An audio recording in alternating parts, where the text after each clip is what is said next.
দুইটি সময় ঘুমালে আপনি ফকির হয়ে যাবেন। নবীজি সাল্লাল্লাহু আলাইহি ওয়াসাল্লাম এই দুইটি সময় ঘুমাতে নিষেধ করে দিয়েছেন। আমরা অনেক সময় এমন কিছু টাইমে ঘুমিয়ে থাকি যে সময় ঘুমাতে নবীজি সাল্লাল্লাহু আলাইহি ওয়াসাল্লাম নিষেধ করে দিয়েছেন। এই সময় যদি আমরা ঘুমিয়ে থাকি তাহলে আমাদের ঘর থেকে বরকত উঠে যাবে। নাম্বার ওয়ান, এক নাম্বার হচ্ছে ফজরের পরে ঘুমানো, ফজরের নামাজের সময় ঘুমানো। নবীজি সাল্লাল্লাহু আলাইহি ওয়াসাল্লাম এই সময় ঘুমিয়ে থাকতে নিষেধ করে দিয়েছেন। ফজরের ব্যাপারে কিন্তু আল্লাহ তাআলা পবিত্র কোরআনুল কারীমের ভিতরে আয়াত নাজিল করে দিয়েছেন এবং ফজরের ব্যাপারে আল্লাহ তাআলা কসম করেছেন, ওয়াল ফজর ওয়া লায়ালিন আশর। আল্লাহ পাক রব্বুল আলামিন এই ফজরের ব্যাপারে কসম করেছেন।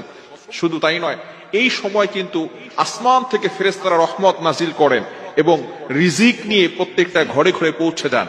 এখন যদি কোনো বান্দা সেখানে ঘুমিয়ে থাকে ফজরের সময়, তাহলে কিন্তু তার ঘরের ভিতরে বরকত নিয়ে যাওয়া হয় না, সেগুলো জঙ্গলে নিয়ে হিংস্র যে সমস্ত প্রাণীরা আছে তাদেরকে দিয়ে দেওয়া হয়। শুধু তাই নয়, বুখারী শরীফের হাদিস, নবীজি সাল্লাল্লাহু আলাইহি ওয়াসাল্লাম এই ফজরের ব্যাপারে যাতে করে বরকত হয় এই জন্য দোয়া করেছেন। তিনি দোয়া করেছেন, আল্লাহুম্মা বারিক লি উম্মতি ফি বুকুরিহা, আয় আল্লাহ আমার উম্মতের সকালটা বরকতময় করে দেন। আল্লাহ পাক রব্বুল আলামিন এই দোয়াটা কবুল করে নিয়েছেন। অনেকের ঘরে বরকত হয় না, এর কারণ হচ্ছে যে ফজরের সময় সে ঘুমিয়ে থাকে, যার কারণে তার ঘর থেকে দারিদ্রতা যায় না, দরিদ্রতা দূর হয় না, অভাব অনটন লেগেই থাকে।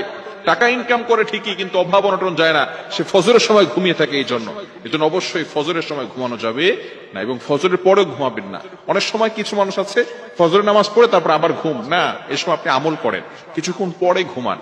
ইশরাকের নামাজ নবীজি সাল্লাল্লাহু আলাইহি ওয়াসাল্লাম পড়তেন, এই সময় একটু হাঁটাহাঁটি করেন। বিশেষ করে চিকিৎসা বিজ্ঞান বলছে এই সময়ে যদি আপনি হাঁটাহাঁটি করেন, এই ওয়েদারটা, আবহাওয়াটা যদি আপনার গায়ে লাগান, তাহলে রোগ প্রতিরোধ ক্ষমতা বাড়বে।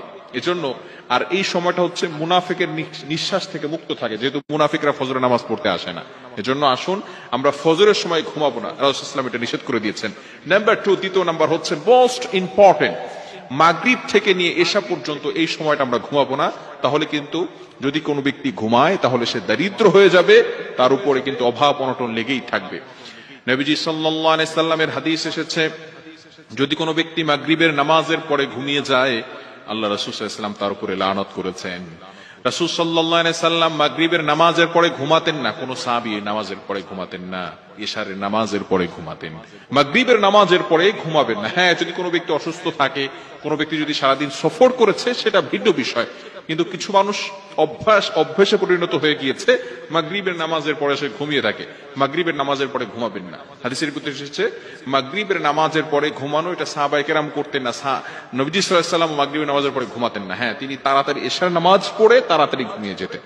কিন্তু আমরা মাগরিবের নামাজ পড়ে একটু ঘুমাই, আবার দেখা যাচ্ছে সারা রাত ধরে আমরা ফোন ইউজ করে থাকি, বিভিন্ন ভাবে আমরা অন্য কিছু ব্যবহার করে থাকি। এজন্য এই দুইটি সময় ঘুমানো থেকে আমরা বিরত থাকবো। দুইটি সময় যদি ঘুমাই তাহলে কিন্তু দরিদ্রতা চলে আসবে।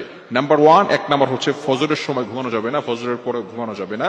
নাম্বার 2, দ্বিতীয় নাম্বার হচ্ছে মাগরিবের নামাজের পরে এশা পর্যন্ত এই সময়টা ঘুমানো যাবে না। আল্লাহ তাআলা আমাদের সকলকে বুঝার তৌফিক দান করেন।